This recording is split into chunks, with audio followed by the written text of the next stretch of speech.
Boa noite, pessoal. Meu nome é Júlia Pires, sou aluna do curso de Engenharia Química da Universidade Federal de Uberlândia. Eu faço parte do grupo AISH-UFO, que assim como todas as entidades presentes aqui hoje, como o PET e o DAEC, o AISH é uma entidade, é um capítulo estudantil associado ao Instituto Americano de Engenheiros Químicos, e nosso objetivo é complementar as oportunidades de formação aqui da Universidade de Engenharia Química, através de contatos com empresas, com outras universidades, e também através do desenvolvimento pessoal durante a nossa graduação. Então, primeiramente, gostaria de agradecer a todos que estão aqui presentes no nosso terceiro dia de JORNEQ. JORNEQ é um evento muito esperado, então a gente está muito feliz por receber todos vocês aqui. Eu gostaria de lembrar também, assim como nos outros dias, que vai ser disponibilizado um formulário de presença para que vocês consigam, ao final do evento, receber o certificado. E vocês podem acessar esse formulário de presença, tanto no link que será enviado pelo chat, quanto no QR Code. Lembrando também que no final do evento de hoje vão acontecer alguns sorteios, então não percam a oportunidade de concorrer a esses brindes que a gente separou para vocês. Então, para começar a nossa palestra de hoje, as entidades envolvidas, PET, DAEC e AISH, gostariam de agradecer ao palestrante Reno Brumer, que vai estar aqui com a gente hoje, pela oportunidade em ouvir ele falando um pouco mais sobre a indústria química em meio à pandemia.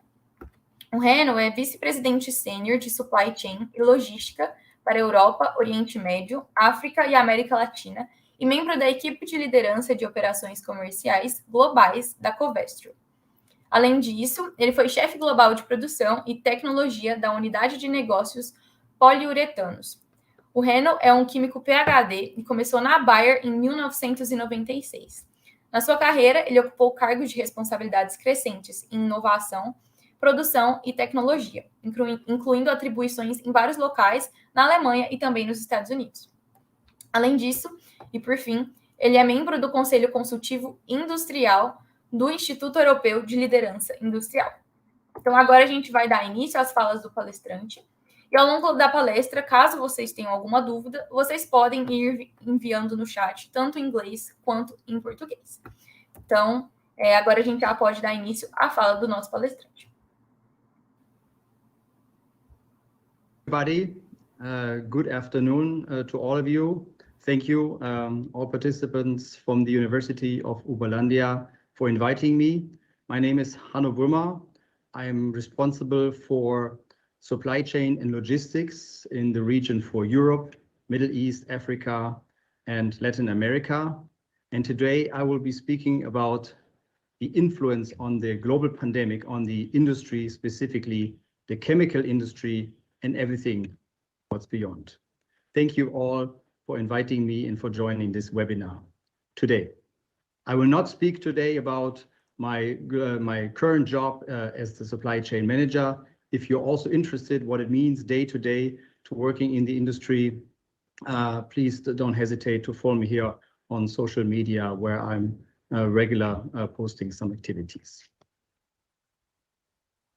Just to start with, you have to allow me, I have to make a legal statement on, this is of course a presentation about my personal views and on the views of the industry. Of course, it's not meant to be any recommendation or buying or selling Covestro stocks. As a brief introduction, I want to speak with you about what is Covestro, a global materials provider, a polymer company. We are producing raw materials for several polymer sectors. These are polyurethanes, polycarbonates, coatings, and so-called basic chemicals. So polyurethanes are all materials based for foams.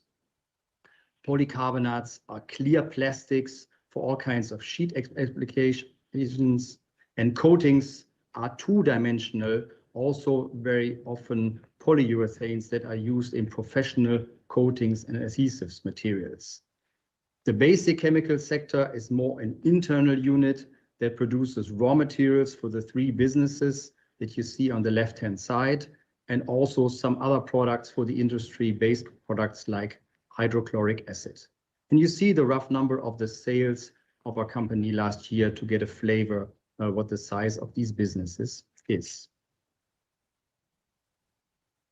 To look at Covestro as a global company, I also brought you some numbers. So you see our global sales for last year, how it splits between the three regions. Europe is still the biggest region, but the strongest growth rate we see in the Asian region. And we are represented in many sites around the world, major hubs in Germany, in Houston, Baytown, and in Shanghai, but also smaller production sites in many countries of the world, including other countries in Europe, but also India, Mexico, Japan, Thailand, and so forth. Of course, last year, and that's also part of the story of pandemic, our volume growth was negative due to a strong influence. I will speak about it later. You can still see in the end, it was still a positive year for the company. A second way to look at our company is looking at the application of our products, not so much how the three business units are internally organized, but what are the fields where our products are used. And this is the automotive and transportation sector, where we provide from the coatings, from the clear plastics like windshields, but also to the foam materials inside cars and everything around lightweight. We are very much in the construction sector because our materials are used for roofing, shielding, but also for insulation materials, insulation, hard foams that are used for modern buildings, storage facilities, and so forth. We are in the wood and furniture industry, wide application, of course, soft foam, mattresses, other comfort materials. The electronics sector has our clear materials as covers on your devices, like an iPhone, like other material like iPads and so forth. The chemical sector, as I described before, is very broad. And then we have many applications where you might not even imagine that polyurethanes have an application, but they are, whether they are in sports shoes, which are thermoplastic polyurethanes, ski shoes, for instance, who are very thermal resistant, but also things in leisure, in glasses, up to even healthcare and hair care, which also modern materials are based on some of our products. The important message here is you see that our materials don't only serve one industry, one major customer. We have several thousand customers along those product lines and many, many applications where we sell into. You as a customer will not directly know our products, as this is business to business, meaning that these products are then used by other companies to make then the finished products that we all have in our daily lives. So with the pandemic, the global pandemic, the COVID-19, as we all know it now, things changed. And things changed dramatically. We all know that. 2019, the end, but especially, of course, the second quarter of 2020 had a strong impact. The pandemic was spreading first from China, then to the rest of the world, and we saw everything going virtually into lockdown. What does it mean? Not only that people were forced to stay home, also industry locked down. Industry demand really, really decreased very strongly, especially in the second quarter and later on into third quarter. It started with Asia, but as the virus spread, also the business impact changed. Customer demand was stopped, also by a lot of uncertainty, not to knowing where will this go, how long will this pandemic stay. This meant the personal view, we all know it, locked at the houses, no travel happened, people did not go to work where they could. Transportation, supply chain even had breakdowns because of the uncertainty, but also due to very changing demands and workers' availability. At the same time, it was very clear that things who are essential need to stay running. Everybody understands that, for instance, the healthcare sector was very crucial. But when you think it further, we also know that keeping cities alive, very important, was in order to keep the energy sector running. So with all the restrictions that also the governance and the local regulators put on the areas, they very carefully knew and understood that healthcare sector, energy, of course, need to be maintained in order not to make a very difficult situation even more difficult.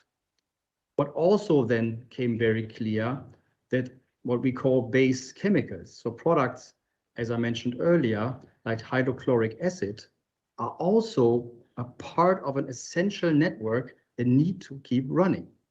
None of us understands fully, maybe in your daily life, where in all your products, hydrochloric acid plays a role. But I can tell you, there will be no detergent, no safe facility in the healthcare sector without hydrochloric acid. So as it goes into many products, many applications, directly and indirectly. And that's why it was also very important to keep the base chemicals network running. We can live without leisure products for sure, but the base chemicals have become a role almost like energy, and governments, regulators positively recognized it and made sure those things could be running also under very difficult pandemic and restrictive conditions. And what we also know at that same time, due to the strong economic downturn and also to the big uncertainty, what it meant, what did it mean for the business, that the governments and regulators very soon also had strong decision on saying we need to have large fundings in order to keep those industries alive. So you know all the credit lines, all the funding activities that happens in order not to have a full breakdown from big businesses that got very large supports by governments, but up to smaller ones, restaurants, whatever, to make them survive, hopefully, through the crisis. And lockdown periods, we know this, have been on in the first and second quarter, then were relaxed over the summer, then came the winter, situation got more difficult again. And only now, in many countries, it gets to a sort of, and what is it? It is a sort of new normal. Sometimes it's about, are we going back? The question is, are we really going back, or are we rather going forward? And when you look at the businesses, and again, taking a step back, businesses that we are involved in with our chemicals, what does it mean? The construction sector has rebounded fully. Construction is even more active in some regions as ever before. You see constructions for buildings, for houses, really being very strong. And as soon, because it was outside, it was also allowed to have the respective workforce at the sites. Construction has really picked up, and we see high demands for these materials. Furniture has even increased. Could be an effect of people being more home, spending less money on, for instance, vacation and traveling, but spending more money on installing and refurbishing their houses. So furniture, after quite a short dip in the second quarter last year, has come to very high new levels. And you see that on ordering times, they get even longer and longer. Other goods have also very much profited from the pandemic and the situation. For instance, at least in Central Europe, it's hard to get a bicycle. Not a standard one, but especially very good modern bicycles, maybe with electric support, are pretty much sold out. The industry is booming and can hardly fulfill the demand of private people thinking about also maybe moving away, being more local, needing more short travel, more short distance, and again, investing in bicycles. At the same time, quarterly reviews showed the high uncertainties. While those industries like construction and furniture strongly came back, the question still remained over the summer. Is that just a restocking? Will everybody fill the inventory and then maybe go to the second crisis? What will happen on the long run? I think now, a year and a half later, we can say that these industries are back to 2019 level, and they will probably continue on their growth path as they'd seen before.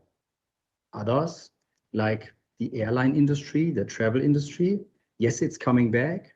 It's coming back different. Will it come the same? When you see some numbers, some predictions, for instance, from airline manufacturers, they say that production of airplanes will probably only be rebound in a few years from now to what original levels were. And the question will remain, will people even travel, especially on private short trip travel? Will they travel as they did before, or will people by their behavior change and thereby changing the industry? I think that clearly shows that it's not about we will be coming back to before the pandemic. We will be after the pandemic, and things have evolved. And think about other major events that humanity has experienced over so many years. Some of them have changed the course forever. And we will always remember saying in those years, things have changed, whether it be the energy sector or nuclear, all kinds of events you can remember. So it will be a different new normal going forward on the businesses. And that's why, referring earlier back to product portfolio, it's also important to be broadly positioned in those markets. Talking about people and working, we all know what happened in the beginning. Everything was on lockdown. So also us as a chemical producer, we kept, of course, production people at the site because we need operators to run the facility. Maintenance was at the site. The safety, environmental quality, and health people were at the site. Everybody else was in lockdown. Even development laboratories were stopped for a while and later on resumed a different schedule in order to minimize people contact. So they were maybe working in shift. Other people who need offices, engineers, for instance, shared offices by week. So people could sit in single offices and then the next week work from the home. And people, including myself, who basically can work from home, were asked to stay at the home office for a very long time. And to be honest, we're also planning ahead to make this a new normal, a new constant. Why would you travel, I don't know, an hour in the car in the morning to be in an office, to do phone calls all day and then travel back? Does that really make sense? People are rethinking, and I think it's also for the good. It has had some very nice effect, but also some challenges. We see, of course, a strong push on digitalization, on digital tools. So anything on systems for chats, for video meetings has strongly increased and even faster. So where developments were maybe still discussed, they were pushed and they were stronger used in order to make them the daily life.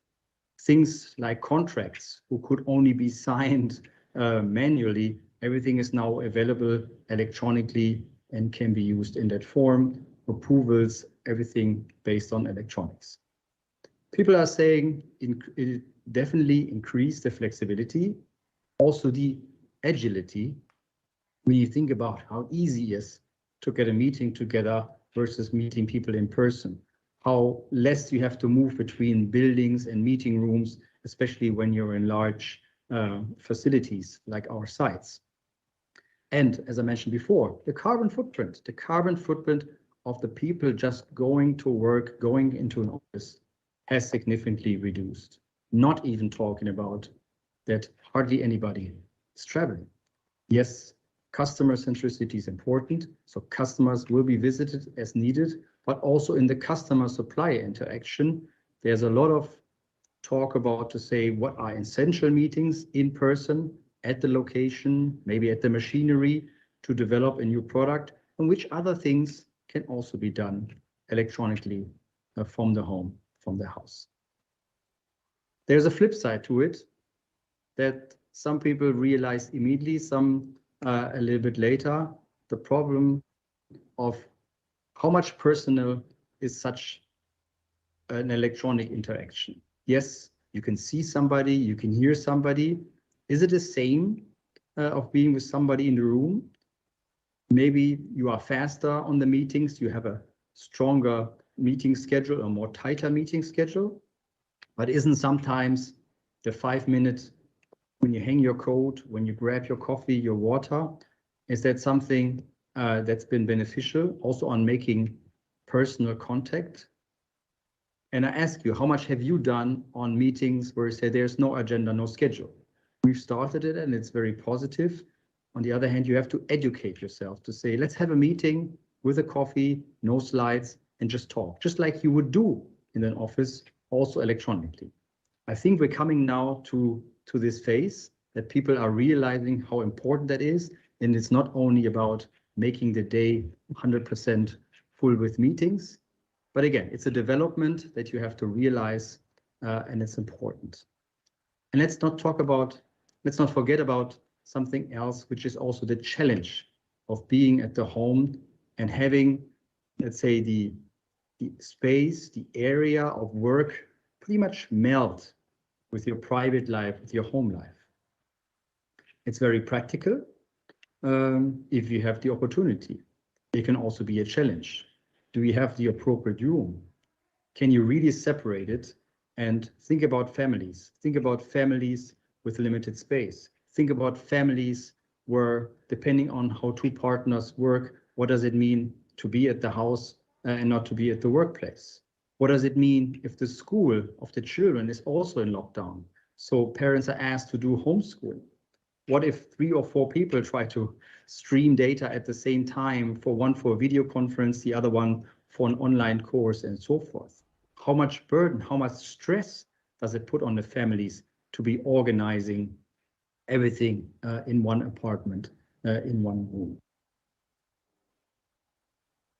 We always have to realize those difficult pandemic crisis situation might make the differences even stronger. People who can afford, who are well off, who have the space will benefit, but people who are more in constraints, have more limitations, have more challenging spaces, also their stress might even get bigger.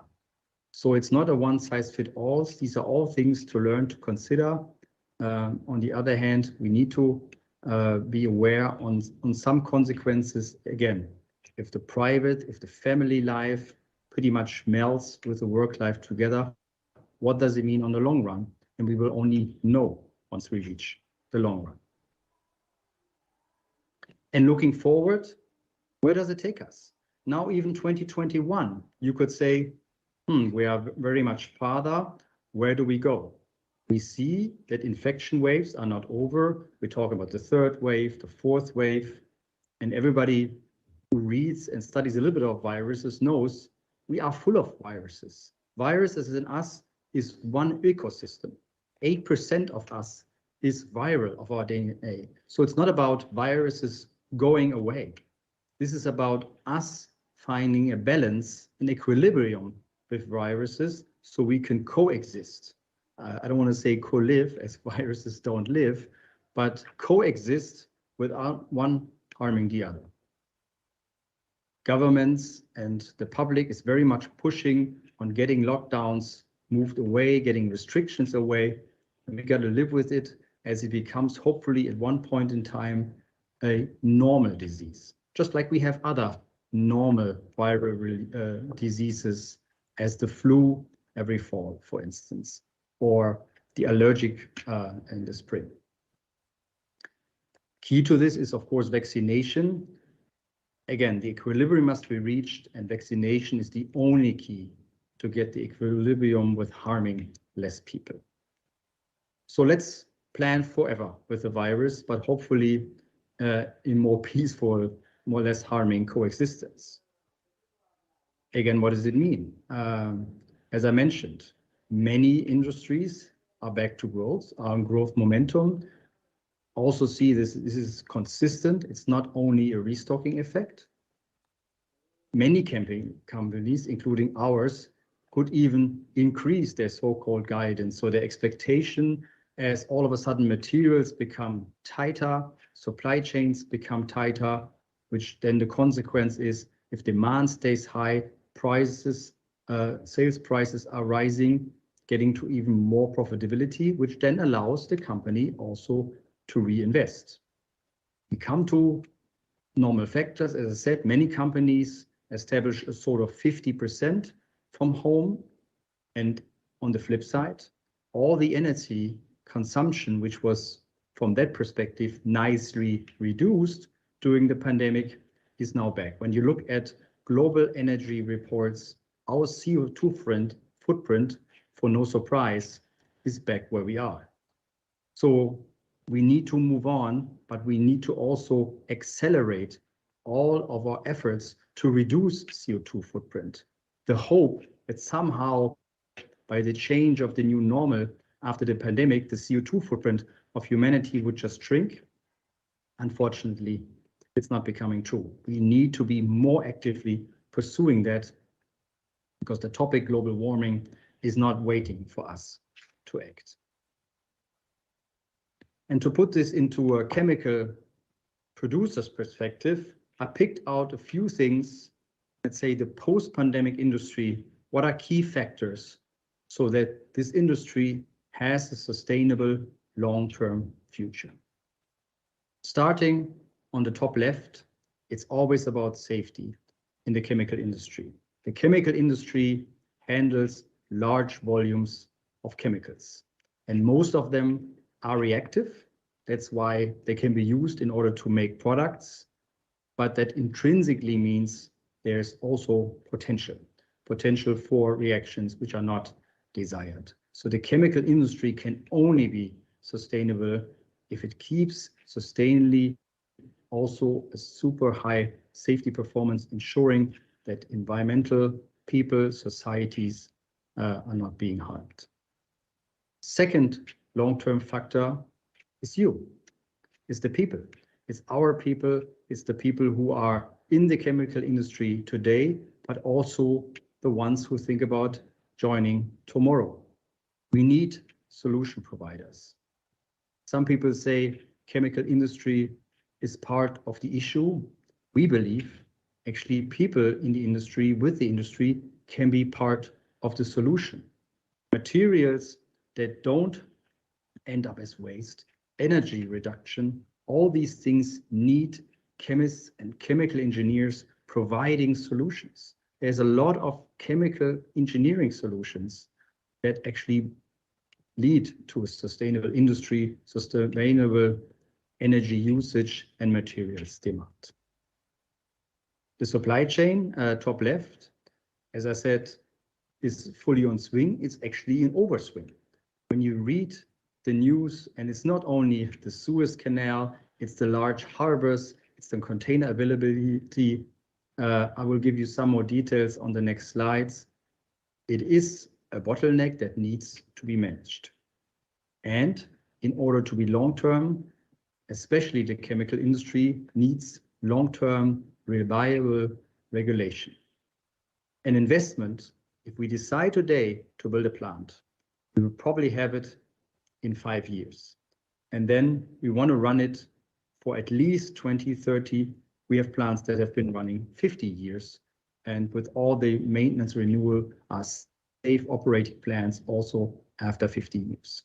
If then regulations, what is allowed, what is permitted, what kinds of demands and permits you need to keep for those years are with high uncertainties, investments will not happen.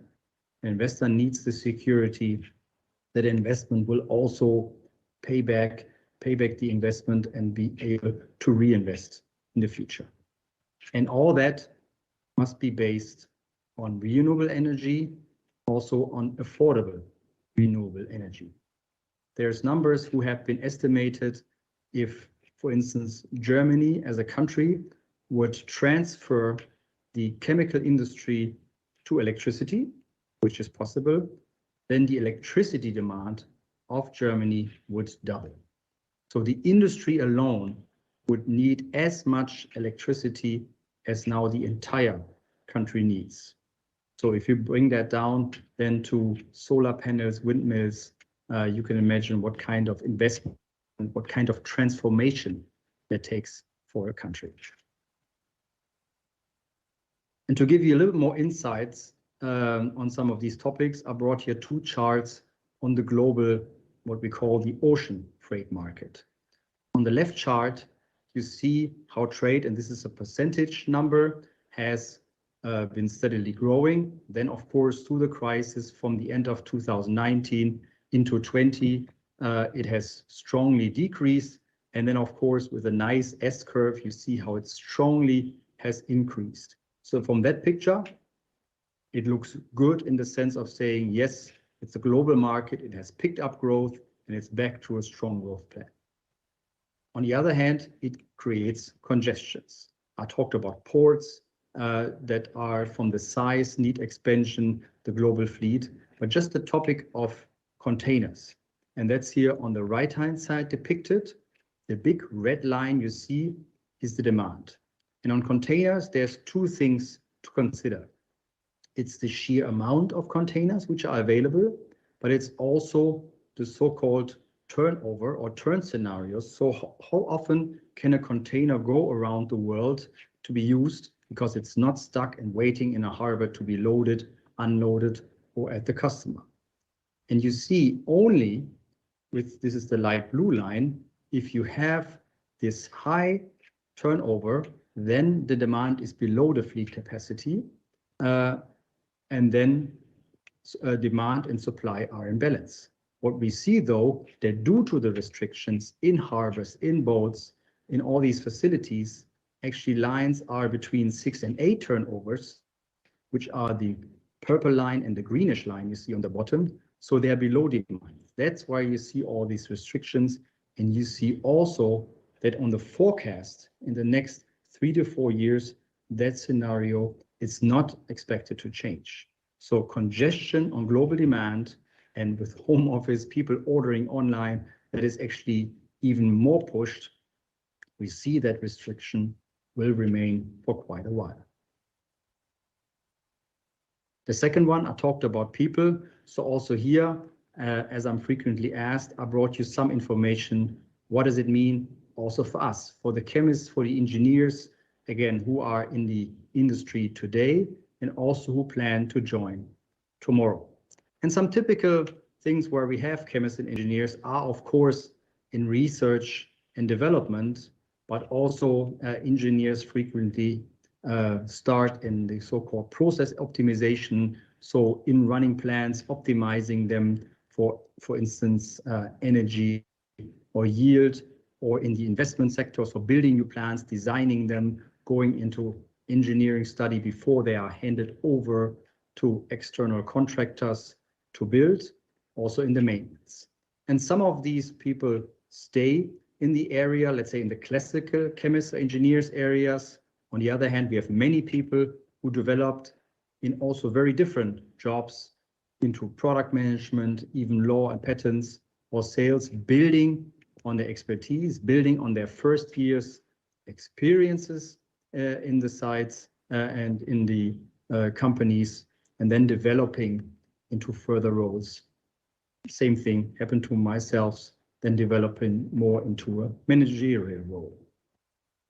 A couple of things are put here as new skill sets, and they're of course not really new, but I like to point them out. Not everybody who joins the industry is aware of the sheer amount and the sheer value those topics have in the daily life. And that's probably also quite a difference to how you experience life when you are in a research team, for instance, in the university. As I mentioned, safety is the basis. Safety and compliance are, as we call it, our license to operate. And that means anybody in this industry, whether you work in the plant, whether you work in a research lab, this will also be the foundation of everything that you do. Before you do an experiment, before you start up a pilot plant, before you design a new distillation column, these topics will always be on your agenda. when you run a plant as a plant manager, you have to really understand what's my permit situation, what are the rules and regulations that I need to follow with my team every day, every job, anything that I do, what do I have to report from deviation and so forth.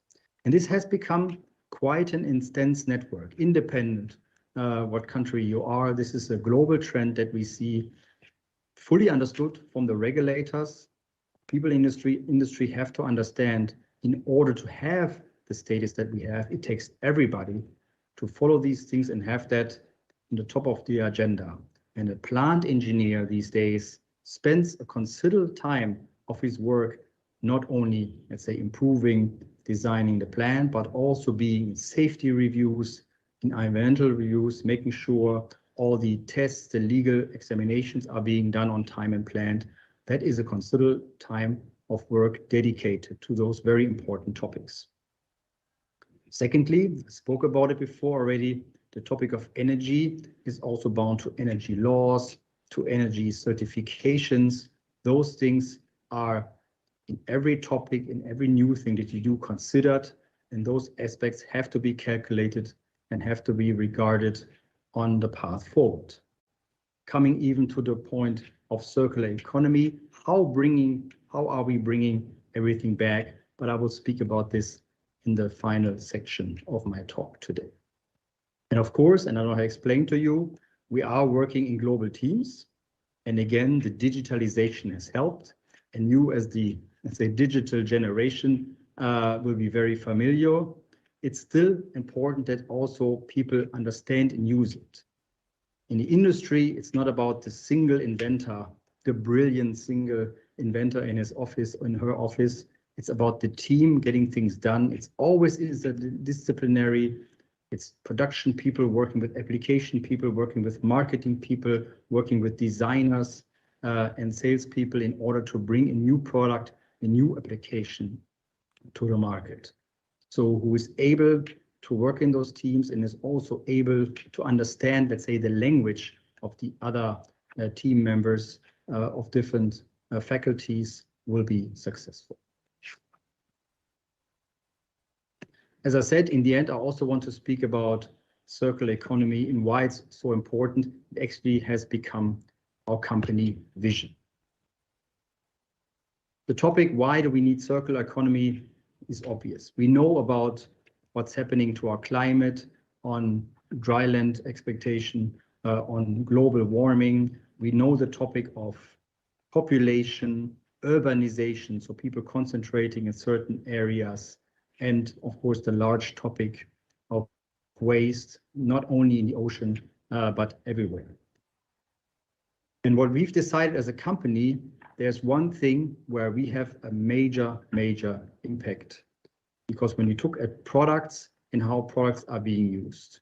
Today, unfortunately, many of product life cycles are linear. We're taking something, a raw material, let's say crude oil, we're making products, they have a first application, maybe they have a second application, but the end is waste.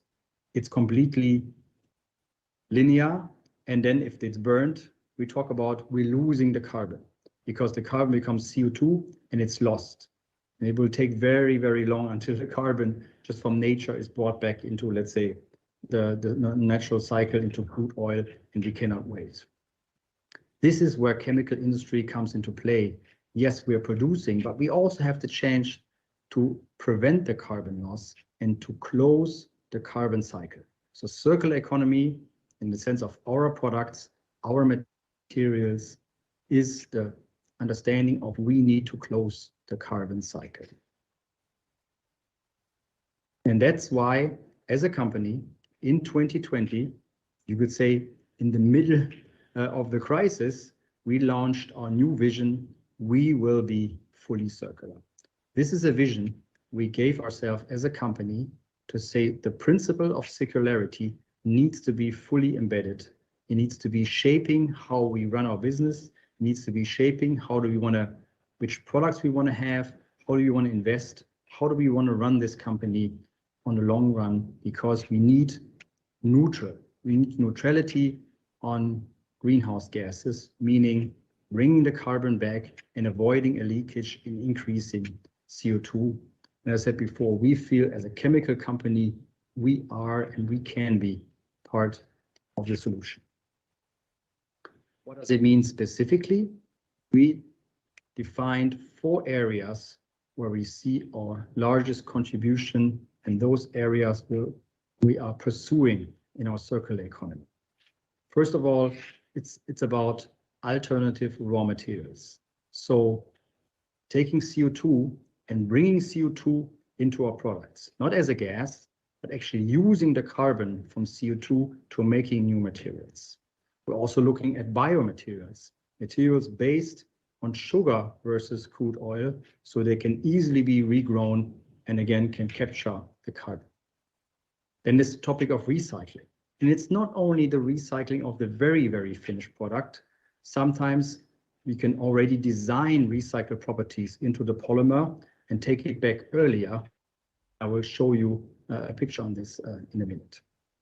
What's very important to understand, similar to the team approach I explained earlier, is this can only be done in joint solution. It takes the chemical industry, but it takes the designers, it takes the waste industry. Just imagine to bringing thousands, millions of mattresses back is a huge logistics waste topic. And it takes also, in the end, to society to work together to bring those materials back in order to allow recycle and allow design recycle.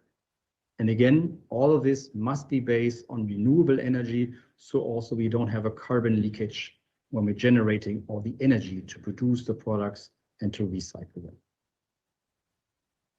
And this is a picture to show that. Maybe you can see it. It's depicting a tree and nature. Does it, let's say, simply, but also brilliantly. Nature brings back the biomass, brings back the CO2, uses the sunlight, and pretty much makes all the molecules back here depicted in a tree from all the waste from the leaves. You cannot in the end tell which carbon ended where, but nature is able to close the cycle. If we then picture it from our side, what does it mean? We are producing, and here's the linear tree from oil and gas. We're getting the raw materials, we're making the building blocks, we're producing the end products. They go to use phase, and here comes end of life. And I said, now it's about different ways of bringing back. Yes, we could also incinerate, take the energy, but then we would have to bring the CO2 back. If we can capture the CO2 on incineration, yes, then we are able to bring the carbon back. And I gave you the example where we actually are able in polyether polyols, 4 mattresses are able to capture the carbon. But also maybe it's the recycling earlier, what we call chemocycling. So we take the finished product and we use smart chemistry to break it up, not into CO2, not also in the full polymer, but maybe in smaller pieces that then can be linked together to new polymer chains. So chemistry can be the key to breaking up large molecules so they become chemicals again, which we can then feed back into the stream. So there's multiple ways that we are pursuing, from physical, chemical recycling, making sure in the end carbon is not allowed to leak. And if this is all powered by renewable energy, then we would be able to mimic nature and to close the carbon cycle for full circular economy. So let me summarize what I spoke about. I spoke about the pandemic, what the pandemic did in the end economically, but also what it meant for people and for working in industry. We see it develops, but again, not into where we were before, but into a new, I would say, into a better normal. We see that work life resumes in this new, better normal, but with a much stronger focus on digital. The financial question has not been answered. I talked about all the funding that has helped and was important that it helped the economies. That burden is still there, and the answer still has to be developed. How to get back also that future generation are not suffering from that long-term burden on all these funds that have been granted. We see that the sustainability debate, the circular debate has had new momentum. And again, for our company, has become our vision. And to be honest, it also must have momentum. Time is ticking, and the pandemic years were only a dip due to the low economy, not because of the positive development. So we really need to accelerate our efforts in order to get to a full circular society. And in the end, talking again about you, it's also broadening the chances to be part of the solution, also broadening the requirements of capabilities that we ask people to bring to the table. On the other hand, we are very positive. We see this is a very exciting development. So again, we are happy to see people joining to be part of the solution. So with that, I thank you very much for your attention. Again, thank you very much for inviting me, and I'm happy to take any questions. Thank you.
Olá, bonjour para você que está participando da 24ª JORNEQ. Eu sou Eudes Arduini, sou professor e diretor aqui da Flexion Escola de Francês. Eu estou aqui para anunciar para vocês que somos parceiros desse evento e que vamos sortear 3 bolsas de estudos na nossa escola. 2 bolsas vão ser parciais e vitalícias e uma bolsa vai ser integral e vitalícia. Para participar, basta seguir o nosso perfil no Instagram. Eu aproveito também para convidá-los a ver o conteúdo do nosso perfil. Um grande abraço e boa sorte!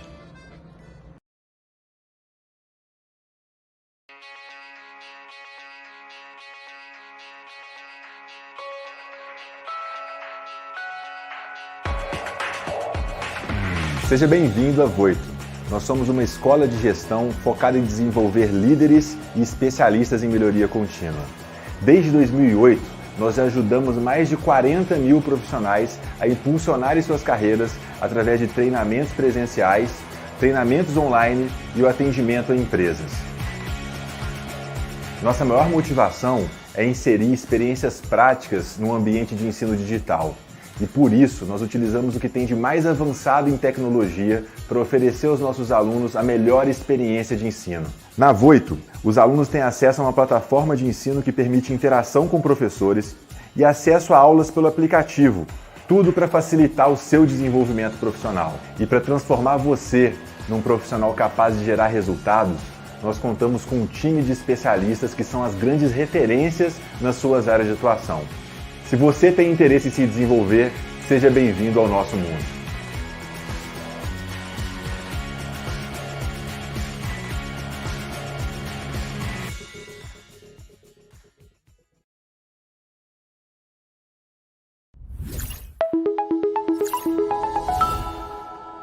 Olá, tudo bem? Você já conhece o WebAssign? O WebAssign é uma plataforma de conteúdo online que oferece centenas de atividades de fixação na área de exatas. Ela é destinada tanto para alunos como para professores de ensino médio e superior. Trata-se de uma plataforma autoinstrucional, projetada para desenvolver habilidades em matemática, física, probabilidade e estatística, entre outros temas da área de exatas.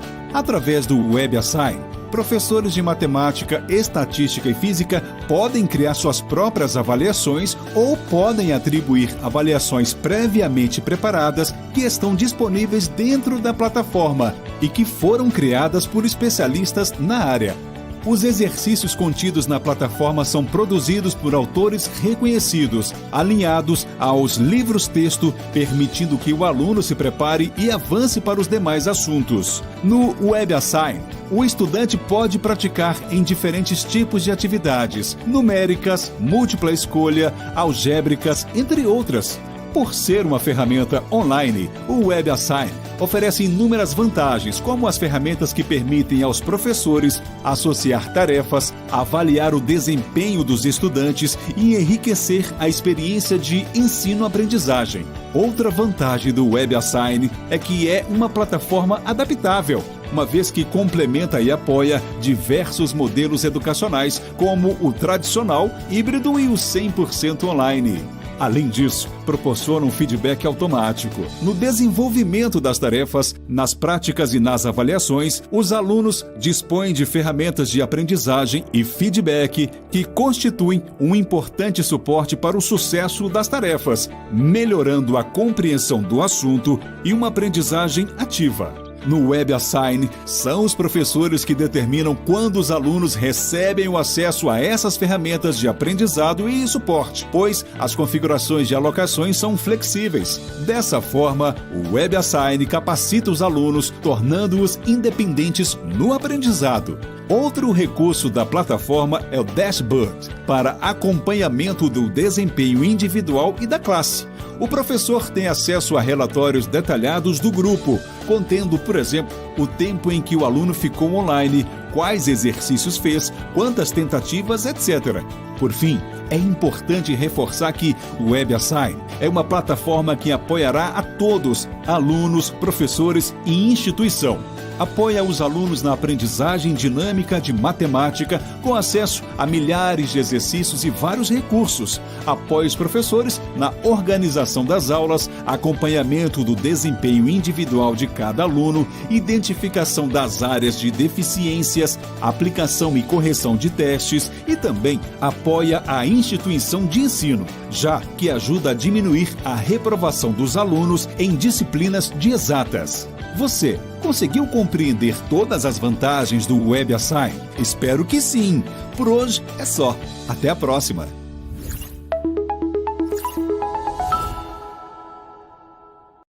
Esse é o Caio. Faltam 2 dias para a prova dele de Cálculo 1 e de Física 1. E ele tá desesperado. Como é que as coisas chegaram nesse ponto? Tem tanta coisa para estudar. Como é que a matéria acumulou tanto? Pera aí. Você faz estágio, não faz, Caio? E deixou para estudar as coisas mais perto da prova, porque estava sem tempo, certo?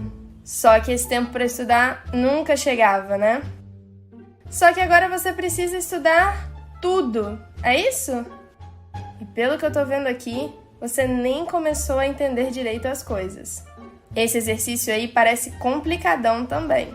Mas Caio, fica tranquilo, que a culpa não é sua. Não é não, cara. Tem aula pra caceta, várias provas, a vida é corrida mesmo. A real é que a falta de tempo não é um problema. Dá pra aprender o suficiente dessa matéria para ser aprovado em 2 horas. Tô te falando, cara, acredita em mim. É só que você tá estudando do jeito errado.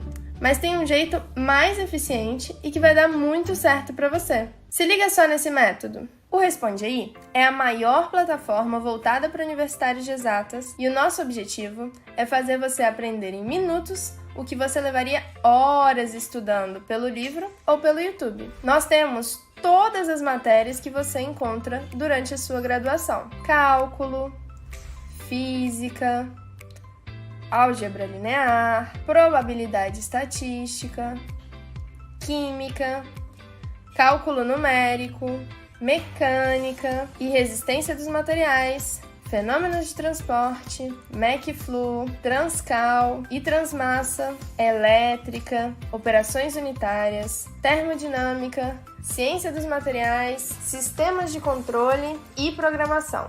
E como é que você pode estudar para essas matérias? No Responde Aí, existem várias maneiras diferentes de estudar. Se você está com pouco tempo e precisa correr logo para entender a matéria, então você precisa começar pelos nossos aulões. Em um aulão de 2 horas, a gente explica tudo o que você precisa para resolver os exercícios, inclusive com várias dicas de como resolver questões que caem sempre nas provas.